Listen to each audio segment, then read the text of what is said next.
माननीय निशिकांत दुबे जी।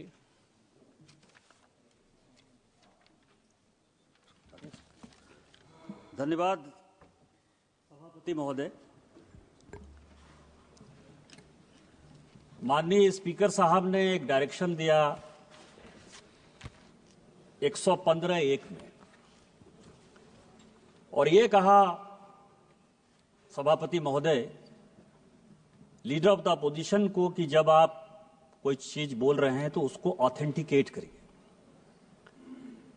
और उनके 6 ऐसे पॉइंट हैं राष्ट्रपति अभिभाषण में जिसके समर्थन में मैं बोलने के लिए खड़ा हुआ हूं, जिसमें मुझे लगता है कि इस पूरे पार्लियामेंट का जो एक उद्देश्य है बनने का, जो कॉल एंड सगदर कहता है कि लीडर ऑफ द अपोजिशन वैसा होना चाहिए जिसको पार्लियामेंट्री स्किल के बारे में, रूल के बारे में, कंट्री के बारे में, देश के प्रधानमंत्री के बारे में, देश की स्वतंत्रता के बारे में, सॉवरेनिटी के बारे में पूरी जानकारी होनी चाहिए।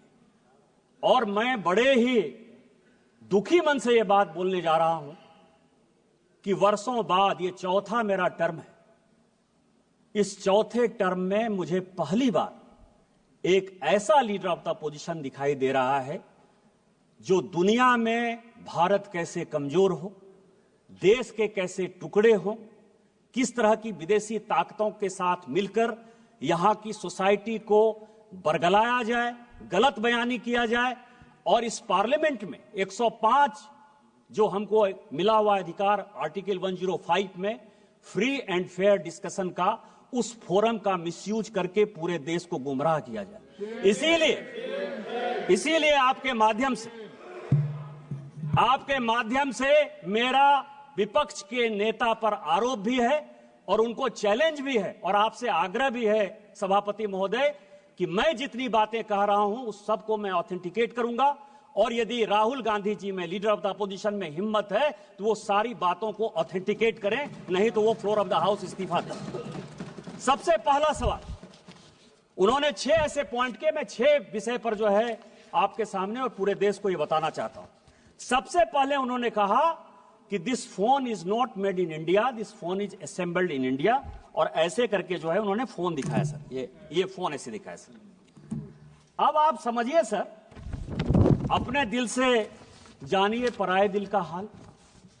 कांग्रेस ने इस देश को किस तरह से विदेशियों के हाथ गिरवी रख दिया, ये मैं कहानी बताना चाहता हूं। ये मैं पेपर लेकर आया हूं सभापति महोदय। ये ITA 1 जब चिदंबरम इस देश के वित्त मंत्री थे, चिदंबरम जी इस देश के कॉमर्स मिनिस्टर थे, 96-97 में इंटरनेशनल टेलीकॉम एग्रीमेंट ITA 1, ये पूरे देश को जानने का सवाल है। ITA 1 में उस वक्त केवल 14 कंट्री सिग्नेटरी थे। पूरी दुनिया में 195 कंट्री है। चाइना उस सिग्नेटरी नहीं था, उसका पार्ट नहीं था।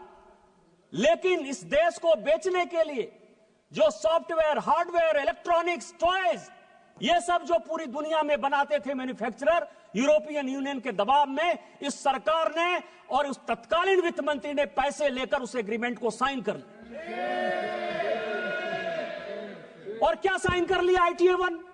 कहा कि कोई भी कंपोनेंट आप लेकर आ जाओ, कोई भी कंपोनेंट हार्डवेयर का, इलेक्ट्रॉनिक का, टॉय का, कोई भी लेकर आ जाओ, 0% ड्यूटी लगेगी, 0% ड्यूटी। और जब आप वो एग्रीमेंट साइन कर लिए, धीरे धीरे करके सभी चीजों पर 0% ड्यूटी हो गई। टॉय पर हम नंबर 1 हुआ करते थे, खिलौने सभी चाइनीज आ गए। जो ये मोबाइल है, ये मोबाइल चाइनीज आ गया, इसके जो इक्विपमेंट है वो चाइनीज आ गए। आपने जब देश को बेच दिया, संजोग से ये पीयूष गोयल जी आ गए, कॉमर्स मिनिस्टर हैं, तो रोपा पेड़ बबूल का आम कहां से हो? आपने देश को बेच दिया, गिरवी रख दिया। 2014 के बाद जब इस देश में माननीय प्रधानमंत्री बने, उन्होंने कहा मेक इन इंडिया को आगे करेंगे, हमारे देश में मैन्युफैक्चरिंग सेक्टर आगे जाएगा। सारी टेलीकॉम कंपनियों को उन्होंने कहा आज तो असेंबलिंग हो रही है। और पीयूष गोयल जी मुझसे ज्यादा बोलेंगे कि 2015 में जब ITA 2 आया कि इसको साइन करना है, तो माननीय पीयूष गोयल जी ने जाकर, इस सरकार ने जाकर माननीय प्रधानमंत्री जी के आदेश पर ITA 2 का सदस्य आज तक हम नहीं बने। और यही कारण है कि हम आज इस मोबाइल के नंबर 1 मैन्युफैक्चरर हैं। आप ऑथेंटिकेट करो। आप AI की बात कर रहे हो, आप प्रधानमंत्री को मैन्युफैक्चरिंग समझा रहे हो, प्रोडक्शन समझा रहे हो, कंज्यूमर समझा रहे हो।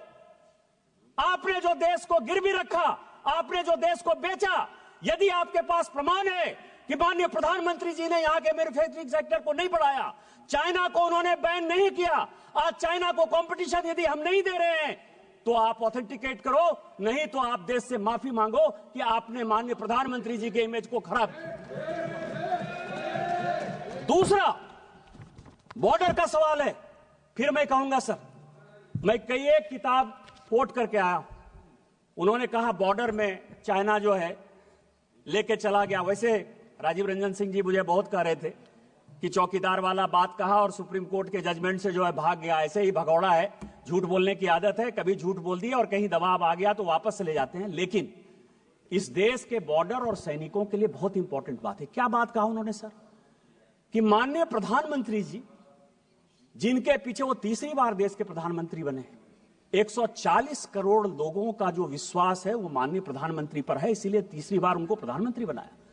दुनिया के फोरम पर जब वो जाते हैं तो आज दुनिया में चाहे रूस यूक्रेन वार हो रहा हो, चाहे यूरोपियन यूनियन में परेशानी हो रही हो, चाहे इजराइल में परेशानी हो रही हो, फिलिस्तीन में परेशानी हो रही हो, पूरी दुनिया भारत की तरफ देखती है।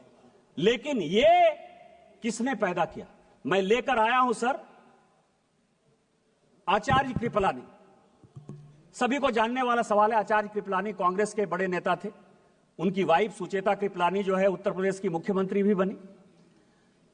कांग्रेस पार्टी से आचार्य कृपलानी ने इस्तीफा क्यों दिया? यह देश को जानने वाला सवाल है। जब पंचशील के समझौते पर, हिंदी चीनी भाई भाई के नाम पर, जब नेहरू ने पंचशील एग्रीमेंट साइन करने का विचार किया तो आचार्य कृपलानी ने कांग्रेस में उनका विरोध किया। उन्होंने कहा आप देश को बेच रहे हो, आप तिब्बत को उसके साथ जाने के लिए मजबूर कर रहे हो, आप हमारे ऊपर एक दुश्मन को पैदा कर रहे हो और ये चलने वाला नहीं है और एक दिन चाइना हमारे ऊपर अटैक करेगा। इस गांधी परिवार ने नेहरू जी के नेतृत्व में आचार्य कृपलानी को ही कांग्रेस से बाहर कर दिया। इतनी ही बात नहीं, जब इन्होंने ये बात कही कि प्रधानमंत्री जी कुछ बोलते हैं और जो आर्मी के चीफ हैं या सेना के जो जवान हैं वो अलग बात बोलते हैं, मैं कोट कर रहा हूं सर, उस वक्त के जो एयर मार्शल थे, फील्ड मार्शल थे रॉबर्ट्स, उसने कहा पंचशील के इस सिद्धांत के बाद चाइना हमारे ऊपर अटैक करेगा और हमारी आर्मी इतनी मजबूत नहीं है कि हम उसका मुकाबला कर पाए। जब यह स्टेटमेंट बाहर आया, इसी फ्लोर पर नेहरू जी ने कहा कि आर्मी के जो लोग हैं वो गलत बयानी कर रहे हैं, मुझे अपने देश पर भरोसा है और मेरे पास इतनी सेना की ताकत है कि हम किसी भी देश का मुकाबला कर सकते हैं। चाइना क्या बात है? यह मैं उनका स्टेटमेंट 1960 का इसी फ्लोर ऑफ द हाउस पर जो है उन्होंने दिया है, उसको मैं कोट कर रहा हूं। और 61 में जब करियप्पा जी रिटायर हो रहे थे, फील्ड मार्शल करियप्पा बड़े फील्ड मार्शल थे, तो उन्होंने कहा कि मुझे फक्र इस बात का है कि मैं सैनिकों को मरते हुए नहीं देख पाया, उसके पहले ही मैं रिटायर हो रहा हूं। और जो 62 में हुआ ये पूरी दुनिया जानती। और उसके बाद क्या हुआ? लगातार हम चाइना के साथ बॉर्डर डिस्प्यूट में लगे हुए हैं। और मैं एक पेपर लेकर आया हूं सर कि 1981 में राहुल गांधी जी की दादी इंदिरा गांधी जी ने एक एग्रीमेंट साइन किया और उस एग्रीमेंट को साइन किया उस वक्त के चाइना के जो वित्त मंत्री थे, फॉरेन मिनिस्टर थे, आर्मी डिफेंस मिनिस्टर थे, हुआंग हुआ और इंदिरा गांधी के बीच में 1981 में समझौता हुआ। 1981 से लेकर 1987 तक जब इनके पिताजी भी बन गए इस देश के प्रधानमंत्री, 8 बार चाइना के साथ बायलैटरल हमने जमीन के लिए, बॉर्डर के लिए लगातार मीटिंग की, जो फेल हुआ। यदि चाइना ने नेहरू जी के समय जमीन नहीं लिया था तो इंदिरा गांधी ने वो कमेटी क्यों बनाई? राजीव गांधी ने वो कमेटी क्यों बनाई? 8 बार आपने उसकी 81 से लेकर 87 तक मीटिंग क्यों की? आप चाइना को पूरा का पूरा अक्साई चीन से लेकर पाकिस्तान जो आपने बनाया उस पर नहीं जाता। आपने सेना को घुसने दिया, आप लद्दाख तक पहुंच गए, आप अरुणाचल तक पहुंच गए, आपने तिब्बत को देकर हमारे माथे पर चाइना को बैठा दिया। आज माननीय प्रधानमंत्री जी के कारण एक बॉर्डर का डिस्प्यूट रिजॉल्व होता हुआ नजर आ रहा है। माननीय जयशंकर जी ने यही बयान दिया कि वो हमारे साथ बायलैटरल टॉक में है और जहां जो लाइन ऑफ एक्चुअल कंट्रोल था वहां पर दोनों सेना चली गई है। इस प्रधानमंत्री जी के जिस मजबूती के कारण चाइना आज पूरी दुनिया में परेशान नजर आ रहा है, आप जो है उस प्रधानमंत्री जी को प्रेज करने के बदले, पूरे देश में उनकी वाहवाही करने के बदले अपने चाहे नेहरू का समस्या हो, चाहे इंदिरा जी का समस्या हो, चाहे राजीव गांधी का समस्या हो, उस समस्या को जो है चूंकि आप रिजॉल्व नहीं कर पाए, आपने चाइना को माथे पर बैठा दिया। आज माननीय प्रधानमंत्री जी उसको रिजॉल्व कर देंगे तो आपका सारा विषय खत्म हो जाएगा, क्योंकि चाइना के साथ आपका एग्रीमेंट है। चाइनीज कम्युनिस्ट पार्टी के साथ कांग्रेस पार्टी ने क्या एग्रीमेंट किया है आज तक पूरी दुनिया को नहीं पता है। तो चाइना के एजेंट के तौर पर जो आप बैठे हुए हो, इस कारण से माननीय प्रधानमंत्री जी को बदनाम करने के लिए, देश को गुमराह करने के लिए बात कर रहे हो। आप on the floor of the house माफी मांगो और ऑथेंटिकेट करो इन चीजों को।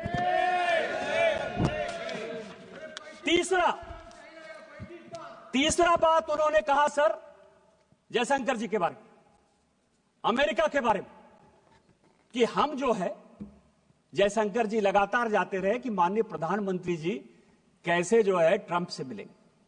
आर्टिफिशियल इंटेलिजेंस की बात करते हो, कंप्यूटर की बात के 100वां साल जो है हम लोग अटल जी का बना रहे हैं। आपने अटल जी को भी कोट किया, मैं उनका बयान लेकर आ रहा हूं।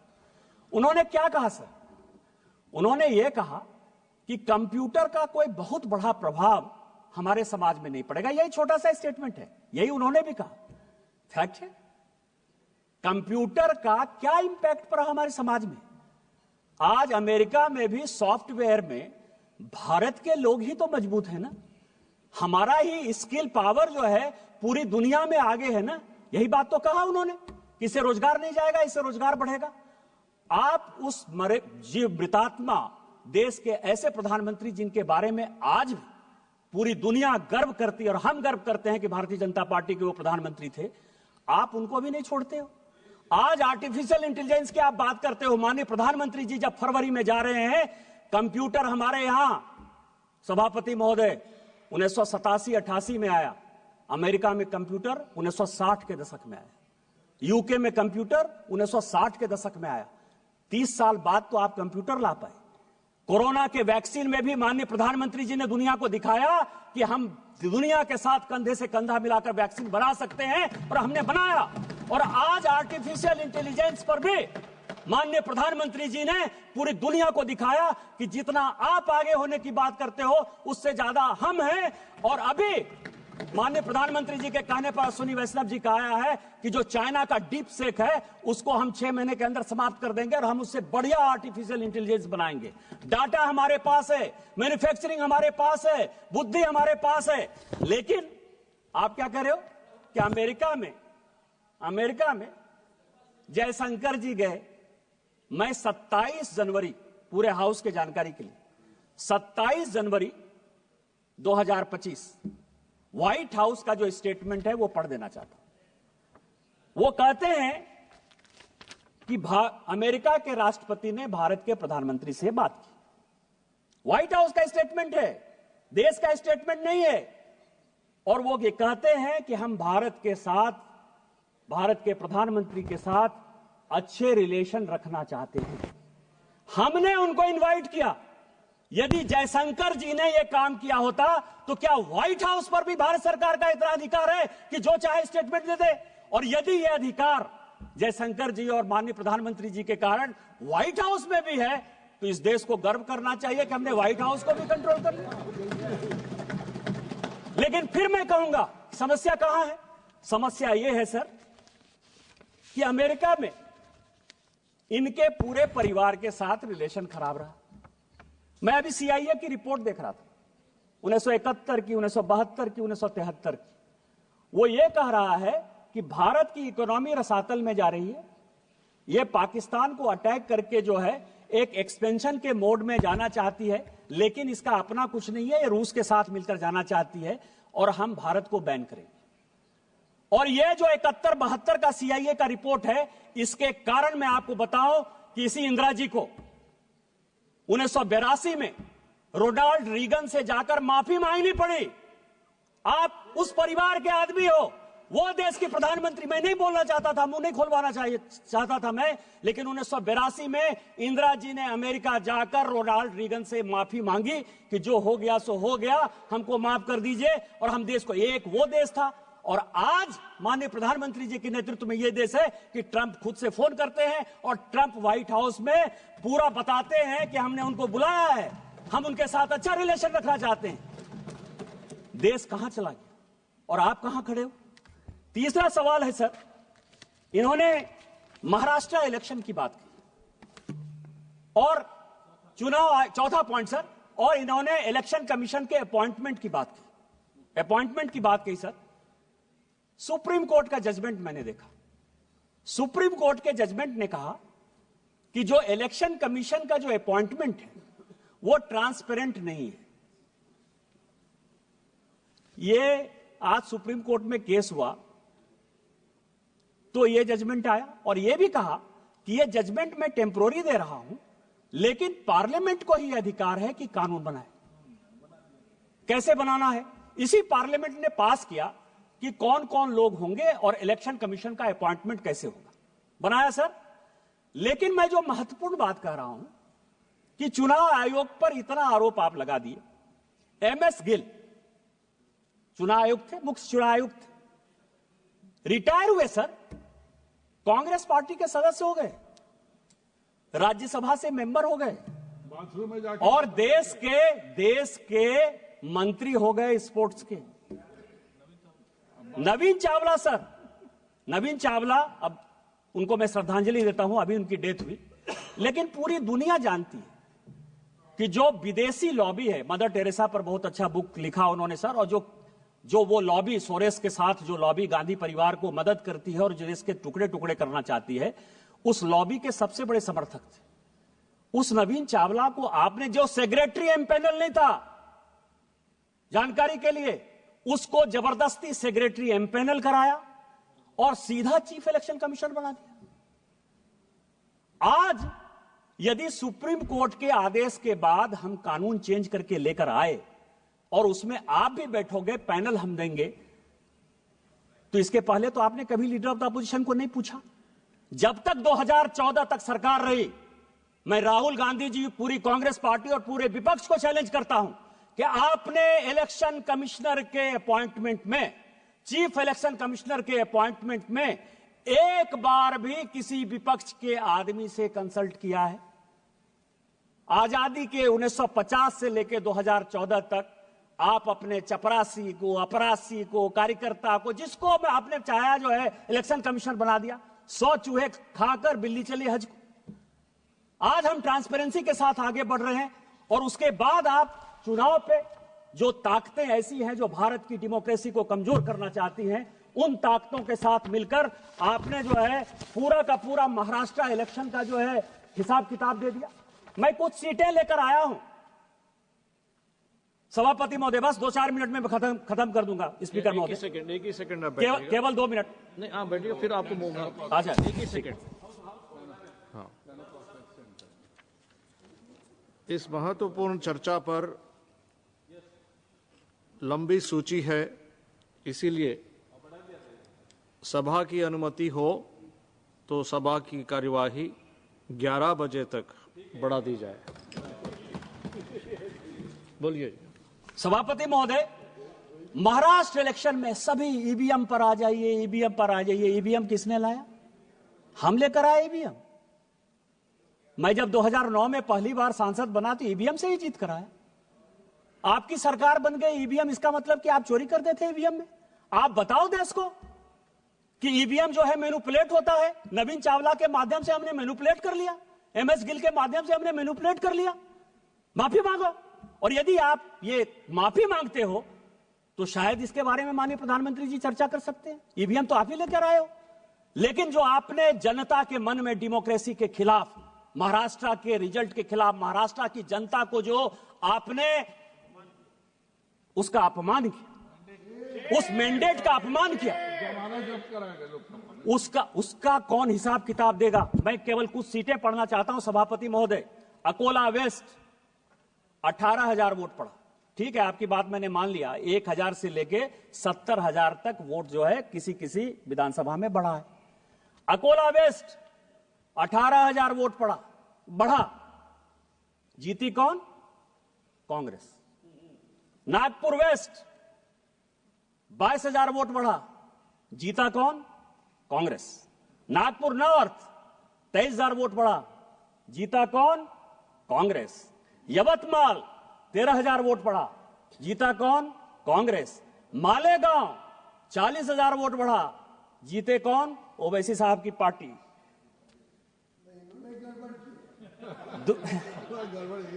धानुआ 17,000 वोट बढ़ा, सीपीएम।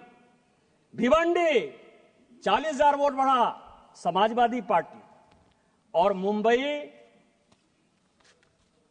मुंबई नॉर्थ 41,000 वोट बढ़ा, NCP Sharad Pawar. Kindly conclude sir. आप ये समझें, ये विधानसभा वाइज सभी पॉलिटिकल पार्टी चुनाव जीती है सर। आप किस तरह की बातें करते हो? हम लोकसभा में वहां कम सीटें लाए तो उछलने लगे कि जनता आपके खिलाफ है। और आज जो है, हम जब जीत गए तो आप जो है जनता को गुमराह कर रहे हो इस डेमोक्रेसी के खिलाफ, इलेक्शन कमीशन के खिलाफ। और जो टुकड़े टुकड़े गैंग के आप सरदार हो, उस टुकड़े टुकड़े गैंग में इस देश को टुकड़े टुकड़े करने की जो साजिश है वो आप कर रहे हो। आप ऑथेंटिकेट करो कि आपने जो है गलती की और आप जो है गलत बात बोल रहे हो। इसके बाद सर लास्ट पॉइंट, मैं लास्ट पॉइंट, एक और बस अंतिम पॉइंट सर, कि जातिगत जनगणना हो, ओबीसी को अधिकार मिले, एससी को अधिकार मिले, एसटी को अधिकार मिले, इससे कोई भी आदमी परहेज नहीं करता है। उस तेलंगाना का ही जो जनगणना आया है हाउस के लिए, 54% पर जो माननीय प्रधानमंत्री जी ने यहां कहा, और यह देश को जानने वाला सवाल है, खासकर पिछड़ों को और अति पिछड़ों को जानने का सवाल है। इस देश में 27% रिजर्वेशन इसलिए मिला है कि ओबीसी का पॉपुलेशन 54%। आज जो तेलंगाना की रिपोर्ट आई, जो आपका भी राज्य बगल का पड़ोसी राज्य है सर, वो कह रहा है कि 46% ओबीसी। क्या होगा? और उसमें क्या कर रहे हैं? वो मुसलमानों को जोड़ दे रहे हैं। ओबीसी में वो मुसलमानों को जोड़ रहे हैं।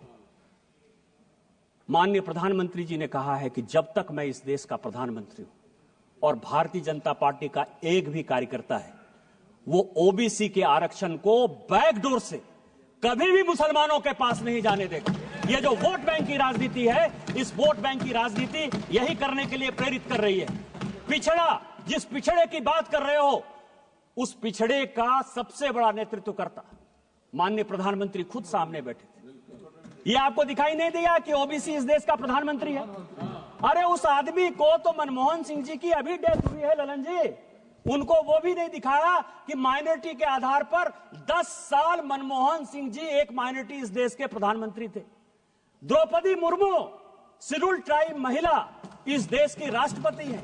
रामनाथ कोविंद शेड्यूल कास्ट इस देश के राष्ट्रपति हुए। आप किस तरह की बातें करते हो? आप बिजनेसमैन की बात करते हो। आज ही बड़ा बड़ा अखबार में तुलसी तांती का जो है एड छपा है। तुलसी तांती कौन है? शेड्यूल कास्ट नहीं है, टाटा माइनॉरिटी नहीं है, पारसी नहीं है, अडानी जी जैन नहीं है, वेदांता के अनिल अग्रवाल साहब जो है वो ओबीसी नहीं है, क्योंकि हमारे राज्य से आते हैं, वहां तो मारवाड़ी भी ओबीसी है।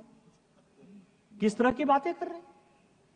इस आदमी को न कुछ आता है न पता है। जो इसको लिखने वाले स्क्रिप्ट राइटर हैं वो भी किस बियाबान में रहते हैं, क्योंकि इटली से जब लिखवा के आओगे, सोरोस से जब लिखवा के आओगे, तो इस देश को टुकड़े कैसे किया जाए, इसके अलावा आपके पास कोई नहीं विषय है। मैं कंक्लूड करते हुए सभापति महोदय, आपके माध्यम से यह आग्रह करता हूं कि इस 6 पॉइंट के बारे में वो ऑथेंटिकेट करें, नहीं तो स्पीकर के डायरेक्शन के खिलाफ उनके ऊपर प्रिविलेज हो और उनको जो है इस पार्लियामेंट से बाहर करिए, तभी ये देश बचेगा। आपने मुझे मौका दिया। इन्हीं शब्दों के साथ जय हिंद, जय भारत। माननीय मंत्री जी श्री किरण रिजिजू जी। सर, आज